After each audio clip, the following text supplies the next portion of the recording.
Thank you everybody for coming today and welcome online. Today we're very lucky to have Andrea Bonaceto and Cosmo Lindsay here in conversation. Andrea is an Italian artist based in London.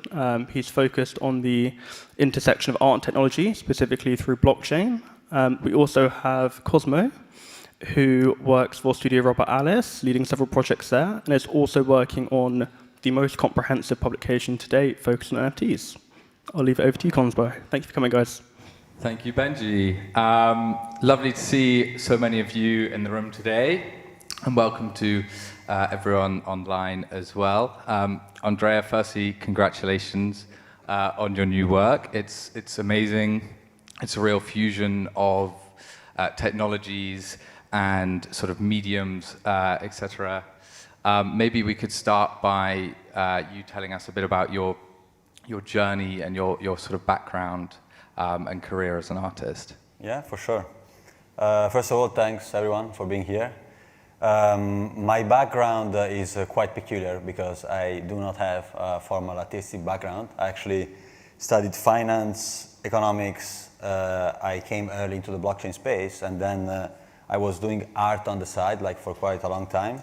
And then when NFTs came into the blockchain, I was like, okay, it's like a sign that I need to be more open and start experimenting. And I did. And then things really picked up quite organically. So I started releasing publicly my art through NFTs since 2021. And things, organically went from there. Brilliant. And I think one of an interesting place to maybe start today's talk is, why digital art? What's so special about digital art, and why is it important in how we'll move forward as a society increasingly online? Well, first of all, I started with physical art, which was like, let's say, the entry point, and then, allowed me to think about myself as an artist creating visual art. Then I think digital art is a medium that allows you for much more flexibility. So it was natural at a certain point to start experimenting. I think there are pros and cons of digital and physical. I think the two worlds will definitely coexist. But if you think about it, we are moving more and more towards a digital society with digital identities, with the metaverse. I will also see later today. So what I've understood and was very influential on me, a book by Kandinsky called Concerning the Spiritual in Art that talks about how important for art is to actually be projected into the future. So I got the feeling that I had to project whatever I want to say into the future, and digital art allowed to do that. And so as I said, then once you tune in into the right, frequency, then things, come quite naturally. I think your point on Kandinsky's a sort of interesting one to bring us to the work itself. Maybe if you could talk about your sort of artistic influences in the work. Maybe we start with the two-dimensional one here, and we can sort of eventually go into the avatar, which will be demoed after the show, and I strongly encourage everyone to tune into that. Yeah, for sure. The work, you can all see it here. It's, let's say, a very autobiographical work, as to be honest, it is everything that I do in some shape or form. At the center of the work, you can see an old clock, which is a clock from my grandmother's house, and she says that it stopped the day at the time that my granddad died, like around 30 years ago. And so within that clock, I basically decided to bring everyone. So as you see, it's quite different, the patterns inside the clock compared to the outside. And on the inside, there is a generative component. So when I sold my work at the auction last year at Christie's, we built a software to basically filter everyone that wanted to contribute to my works and embed them into my work through AI.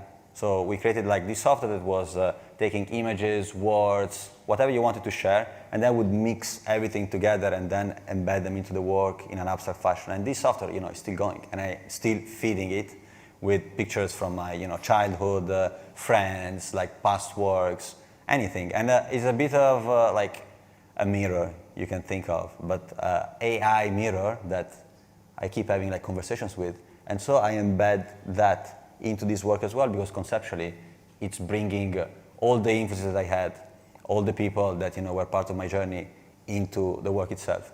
And then the concept of the work is really around something that for me is very dear, the dichotomy between life and death. The fact that you can see myself staring at death, handing me like a thorned rose. And another big influence on this work is movie maker that I admire a lot is called Bergman, and there is this movie that was very influential on me called The Seventh Seal that talks about the chess match between death and a soldier. That actually, there is the scene that he's on the beach, and death comes and says, "Okay, that's it. You have to come." And the guy says, "Wait a second. Let's play a chess game. Who wins? Then, if you win, I'm gonna come with you." And then the whole movie is about him going around and chess appearing and making a move.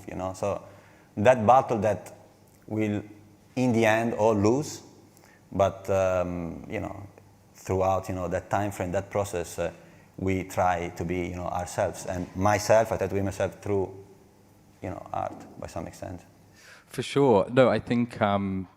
It's incredibly interesting how you brought in all these references as well, because you have sort of poetry in there, and how does the poetry element really stitch together the piece? I believe it's your own words as well in the poems. Am I correct? Yeah, if you take my artistic journey, the first interest was definitely literature and poetry. I've been strongly influenced by the likes of Dostoevsky, Tolstoy, like all the Russian literature, and as well Italian poets from the 900, let's say, like early 900, like Montale, like these kind of people. So I naturally, like digest all this, but the problem that I always had with poetry was it's something that it's not at all projecting to the future. People don't care about poetry. They don't read poetry, don't even read, books now, big time. Everything is so quick. You need to consume things so fast. But for a certain period in my life, I was like, come on, like they don't get it, like whatever. But then I felt, no, actually I don't get it. It's my problem that I'm not tuned in enough to understand where we are right now. So when I saw, my trajectory with digital art and NFTs picking up, for me it was very important to then try to embed poetry back in a way that was forward-looking. Even in the work that I mentioned before, which is called AB Infinite One, that changes based on people interacting with it, I introduced there a poem that I wrote, like a stream of consciousness that would keep updating based on what people were sharing on social media. So there was an AI that would pick words, and that would keep changing. And I like that collaborative dynamic as well. And so yes, like we are no longer in a phase where you have visual art, music, poetry, and stuff. Like they're all blended together. And I think even ourselves as individuals, like what we do in this society, is something way more blurred. It's not that defined, For sure. I think it's a good place to maybe bring in the avatar element of the work. One of your sort of most well-known works are your portrait series, and you started, I believe, with a self-portrait. Mm-hmm. You've moved on to sort of portraits of various collectors of yours, and now we sort of have come full circle to this avatar. Maybe you could share more on that journey. Yeah, so, my whole artistic journey was a journey of trying to understand who I am. So it started with self-portrait, like by definition. Then it progressed with, portraying people like close to me. And because, what I think is we need to define, ourselves, basically who we are. I think through portraits, like through eyes of people, you can really tell what people feel. And then, I think it's your duty to try, to bring it out. And this also comes together with my more like overall trajectory and vision on, how society should be, where you will have, technology that will take over a lot. You'll have like AI, blockchain, Internet of Things, like many things will be automated.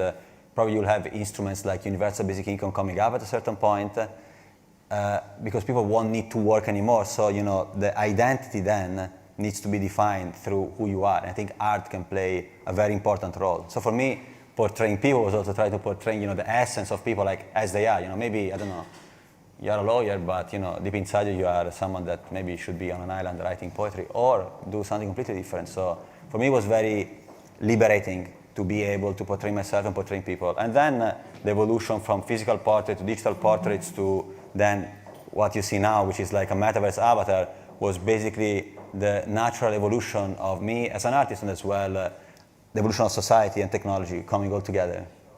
So would you say your work are you constantly looking to explore new technologies as they develop? Is that something you feel like, obviously we've got maybe the rumored Apple headset coming out this year. Are you going to constantly explore these new territories in your work? I see technology as a tool, as a mean to an end, not as the end itself, and I will definitely explore because it's something that brings visibility to whatever context, and concept that you want to express. And it's also something interesting because it allows you to then also from a visual standpoint experiment new things. So it's something that of course at the beginning might even sound a bit uncomfortable because technology is moving so fast and you need to be on top of what's actually changing. But if you are able to embrace it in a new way, you understand that it's basically a playing field because no one is really looking at it very, very deeply. So you can do whatever you want, So what is exciting for me is that we are still in a phase where anything is really possible in this field. Because, when we talk about digital art and NFTs, it's something that is really like a few years, right? So we don't really know yet what's, how it's gonna shape, and we are shaping it right now. And I think we don't even realize it, where we are at the moment, but probably, you fast forward 40 years, 30 years, and you look back and you say, okay, that period in time was like very instrumental, it was like a paradigm shift, and then, things then moved on that level. For sure. And how do you, I know it's obviously very hard to predict, but how do you envision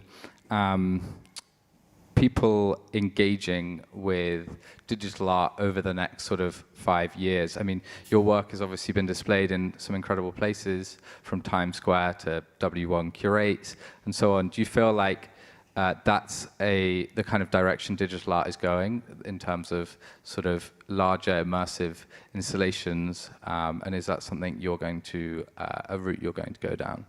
Well, I think that's definitely something very important because the first misconception you need to break is that digital art is, the picture of something on your phone, right? Screens can be massive, can be like way better than a canvas. Everything can be like very immersive. You can bring together, as I mentioned, visual elements, sounds. So definitely the direction would be that you'll find more and more immersive experiences, I think, as you go forward. But that's a component, It's like a rainbow, with different colors. It's one of the colors. There are many other colors. There might also be, some that are just very simple in a room, like a nice screen, and that's it. And they are actually right like that. Others are better experienced in an immersive space. But again, you have degrees of freedom. As an artist, as a creator, you can choose whatever you want. So I'm planning to, yes, keep experimenting with that, but then also do things that are more on a smaller scale. I'm also planning to experiment and go forward with like physical art and having NFTs as an authenticity element, right? Because I think NFTs are very relevant, not only for digital art, but probably most importantly for physical art and for physical goods. So I want to, explore the broad spectrum. For sure. And talking about that spectrum, how do you envision your sort of collectors engaging with this particular work and the avatar within it? Well, that's quite interesting because whoever collects this work won't only have the two-dimensional piece, but then we'll also be able to engage with a metaverse avatar. As a concept, we basically started by saying, okay, the avatar is basically a statue, right? There are like sculptures. Can we create a sculpture?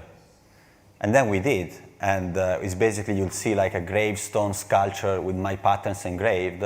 And then we wanted the sculpture to transcend the work of art, to become the work of art, which is also something that you can somehow ask yourself as a mantra, to say you should be the work of art. You should not create the work of art. You should, with the life that you live, be, a work of art, like in the sense of like being yourself, having, courage and like going for, whatever you think is right. So we try to represent that. So the avatar can basically morph and can change, the patterns that are on the skin of the avatars to the work. So conceptually, it's like the avatar becomes the artwork, and then can be back, and go back into the stone-like state. And as a collector, you'll be able to be that. So you can be your alter ego in the metaverse. So we worked with Somnium Space, which is one of the most advanced VR metaverses. And the collectors will be able to wear that avatar, go around, interact with everything, speak, with someone like I'm speaking with you. And yeah, this is also something that I'm using as a pedestal to show to people what is actually possible. If you do things properly, the experience is actually quite engaging and quite nice. And so yes, this is basically the trajectory. I think it's especially interesting with how this work is kind of like a portal of your life in a way. I know you call the clock in the center kind of a black hole into your childhood, your collector base, and everything. So the avatar really feels like it's not only a reflection of the work itself, but of you. Would I be correct in thinking that? Yeah, it's true. Like, and it's something that I'm planning, to then add on top of that. This is just the first step, let's say, into the metaverse. But then I'm a big believer that our society will then, like many things will happen in the metaverse. I'm hoping that we're not moving in a dystopic scenarios where people don't engage in the real world anymore and they are just, with a VR headset like plugged and they don't live their lives anymore. But I would like to push for a society where you can access opportunity through VR, augmented reality, which is definitely way more engaging and immersive compared to, having a video call. And then, you still live in the real world. So if you see, this event also is basically a mix of we are here physically talking, and then, we enter into that space to show what is possible, and then we go back, and we'll probably also meet some people in the metaverse. They can engage with the avatar, so it's quite interesting. I find the avatar a really interesting point in the digital world, because there's no sort of real way to identify yourself on Twitter bar sort of text or memes and so on. I would be curious to hear your thoughts on the wider avatar space in general and their means as a sort of marker of self amidst the wireframe walls of Twitter. Sort of how do you see that space evolving over time? I think that the metaverse and avatar space is at its infancy. It's still, as you will see also today, and hopefully we don't have any technical difficulties, is very hard to get into the metaverse with the right experience. There are many gears that you need to buy, and then you need to know how to use. So I think that we will go in that direction, but we need to have like an entry point that will make everything more mainstream. As you mentioned, probably the Apple headset could be in that direction. I think the moment that it becomes more mainstream, then more people, they will actually go and use it, because people, they don't want to buy like 10,000 gadgets to actually, try out, something. So. Right. Benj, how are we doing for time? We're all good. Does anyone in the audience have any questions? I thought we'd open it up to that. Anyone at all? Merlin on the front row. I have. I can project. Thank you. I noticed, this may be totally insignificant, but I noticed the only thing intersecting the clock there is the rose leaf. I was wondering if that had any particular significance. You have a good eye. Yeah, me, I'm someone that is able to see the picture, as a whole, but then I don't really look so much into these details. Probably is the first time that I noticed that actually the leaf is on top of the clock.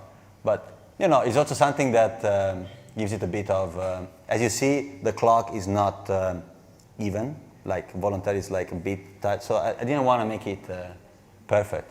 But there isn't any like symbolic element, on like the rose touching the clock. If you wanna, let's say, find secrets within this work, which it does have, you need to zoom in a lot and look at what's written in it. There are many like references and words, very personal to me, that people probably won't like, connect with. But I like to leave in all the works that I do, even in the previous ones, certain elements that are really deeply personal to me. And there is a poet that I admire from Italy. Is called Ungaretti, and he was saying that a poem can be defined as a poem only if the poem has a secret within that is not like presented, and the goal is like to go and to try to discover that secret. So I try to insert, into the piece certain things. And because, my works, one thing I forgot to mention, are vectorial works, so I don't work with pixels, I work with vectors, meaning that they can really be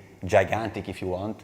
You could have, probably you cannot see it on this scale, but if you like zoom it out, I don't know, on a building, you'll be able to go and see like the small, very, very small details that there are like in certain areas, like in this part, in the top.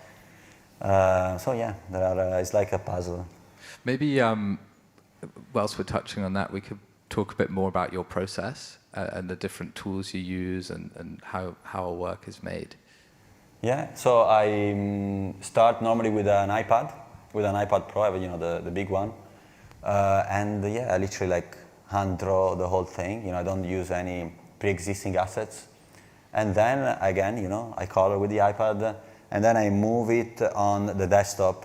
So I mostly use like applications like Adobe Illustrator. On the iPad I use one called Adobe Fresco. And then once I'm on the desktop, I then embed also the AI components that I generate like as standalone images, and then I overlap them because this work is built like with different layers. And then you will see like with the avatar and this kind of more like 3D assets. Of course, I have a team of people that are also helping me out, and we're working together on first conceptually what is that we want to achieve, and then actually executing it in practice. Amazing.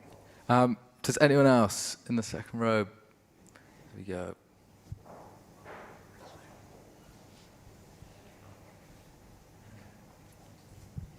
So Andrea, from Gemini Nifty Gateway. So currently your journey as an artist is trying to understand who you are. It's a journey of discovering yourself. Are there going to be steps in your journey where the avatar falls in love? So it's going to be a love story. So first it's identity, then time, then love. Is it going to be a series? Something that we should look forward to? It depends who buys it. Then they can fall in love. They're free to fall in love in the metaverse if they want. No, like my life is a journey of self-discovery, as I think the life of everyone is a journey of self-discovery. Then art for me is a tool to as I am today, to actually go somewhere, talk about myself, and people actually listening to me and finding it interesting. So the avatar, you can say, is the representation of a being that is alive and can interact with things. But then, there is still the being, the physical being. That's why even, when I worked in the past with Sophia, like this humanoid robot, there was always a human component. Because in the end, technology is the tool to deliver something, If there's no substance, if there's nothing that you have to say, then it becomes like a tech fair, like it's just a race on who is using the most updated technology. I don't want to do that. I just want to first be very clear about all the things that from an artistic standpoint are interesting me, and then using tech to amplify them and making them actual and projected into the future. So the avatar, let's say, has that connotation.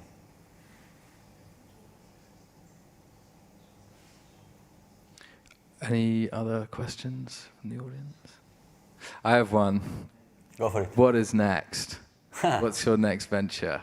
There are a few in the pipeline, but I cannot yet say much about them. But I think they're all in the direction of being very aspirational project, working with the right people, and taking my time to actually craft something that I feel is innovative, that has meaning, and then at that point, I'll open up. Like, I don't want to create a product, like, and start, doing things like a machine. Like, I want to reflect on what's actually important and then act on it. But there are already a few things in the pipeline. Look forward to seeing them. I believe we have a demo coming up, which I strongly recommend all of you to get immersed in, and also come and have a closer look at the work on screen as well. Andrea, thank you so much for taking the time to come and speak with us this evening. Thank you.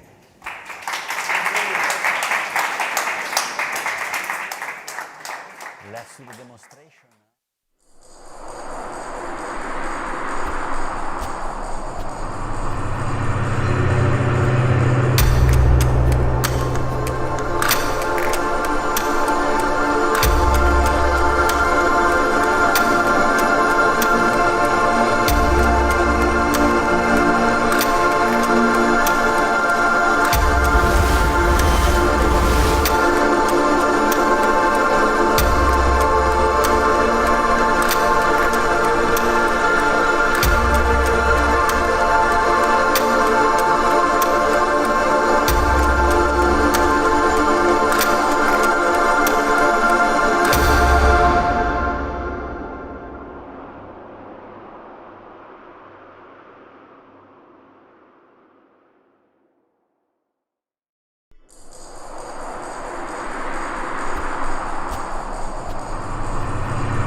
Yeah, I'm good. Live, okay? In just a bit. Just wait it to load. Ora.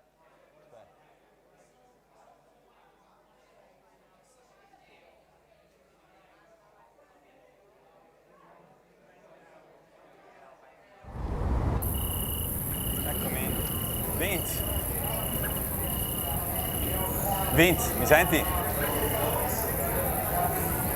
Uè. Let's start. Mi senti? Non sento nulla. No, forse perché devono alzare il volume. Can you hear me?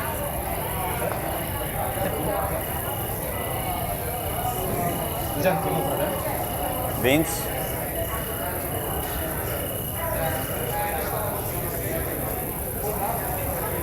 Let's start. We're good? Where is Benji? Can you maybe tell everyone to like shut up, like to be quiet, so we can... Guys, we're just gonna show you a brief experience on the Avatar and Somnium. We have here Vince, if we can hear him. Let me show you. 1 second. Here we are. So this is the Avatar. Can you see me? So as you see, like this is the initial state, like the stone state. Then now I'll show you how it's actually able to morph. So we design it with a gesture motion capability. When a certain gesture is performed, it's actually changing. So look at that. So when I do this, boom. You see? Like you basically have the artwork that is part of the skin of the avatar. And I think now we can show you a bit around in Somnium. I don't know if we can hear Vince, but look, I think regardless, hey, good. Let's maybe go into like the top floor, like on the lift. So just a few words about Somnium. It's like one of the most advanced like VR metaverses. All the land that you see here is actually an NFT. And many of the buildings as well are NFTs. And there is a full, 1 second. So now what we are trying to do is we are taking the elevator to go to the top floor of what is called like the main plaza of Somnium. And then there you can actually see the full metaverse, and probably we'll also enable the fly mode and fly around. Let me go back to the other state. Boom. You see? So now I'm back as a stone statue. If I see, there you go. Boom. So now it's night in Somnium. You also have night and day situations. There you go.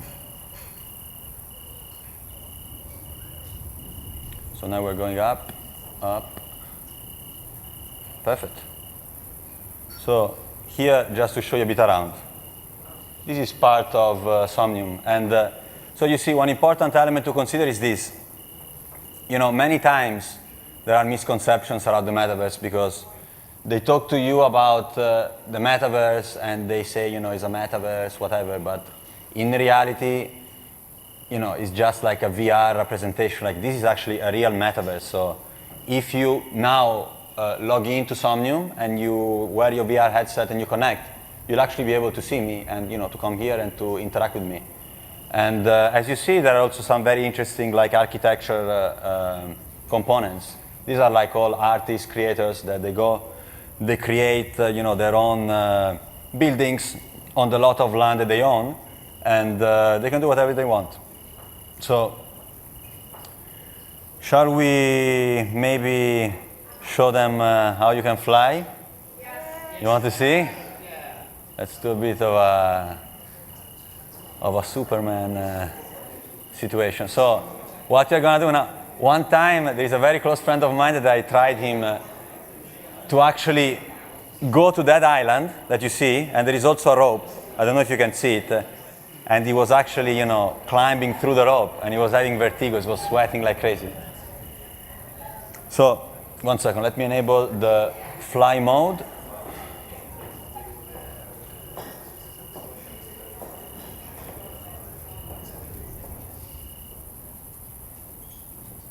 Free fly mode on. Good. Let's go. Let's fly. Let's do it. Good. There you go. Look. You see me? Bye, guys. You can even take a selfie, eh? We can even take a picture, you see? Let's save it so we remember. Let's keep going. But you see? Look at that. It's quite big. It's a quite big metaverse. And you can go, you can get a car, you can go around, you can get a motorbike as well. There are also some, if you see there, some boats, like rowing boats. With Kat from Gemini, I went to see the boat race. You can have the boat race even here in the metaverse. Okay, let's keep flying.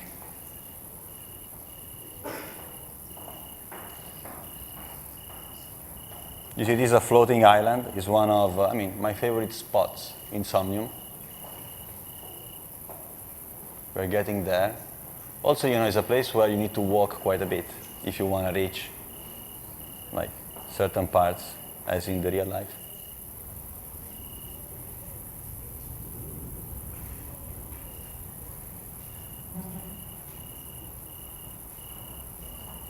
Vince, where did we leave him? We lost him. He probably fell off.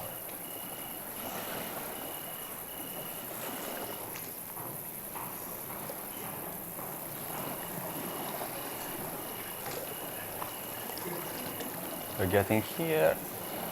And now, let's disable the fly mode. So we keep walking. Now we would fall down. Boom. There we are. Perfect. Ah, there you are. You're still flying. You see, still flying. Whoa. You're like Superman.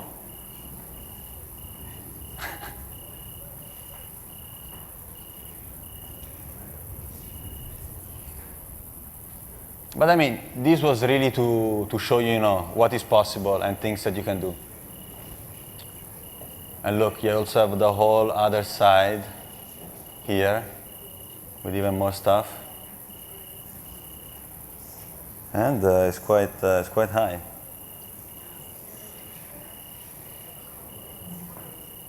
So let's go back like this. And I mean, I think that's it. This was just, a demonstration to show you a bit of Somnium and that is something like really engraved into the metaverse. The collector will be able to use it. I think I'm quite tall as well as an avatar compared to you.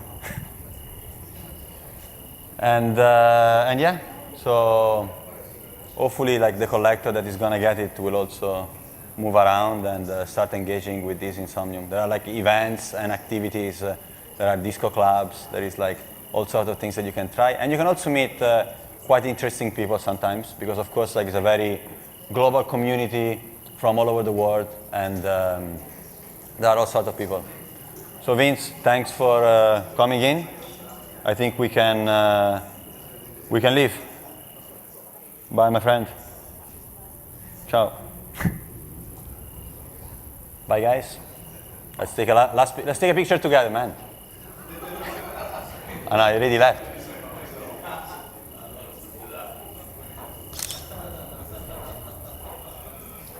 One second. Let's save this. Wait, come closer. Let me go back. And now we're same dimension. Perfect.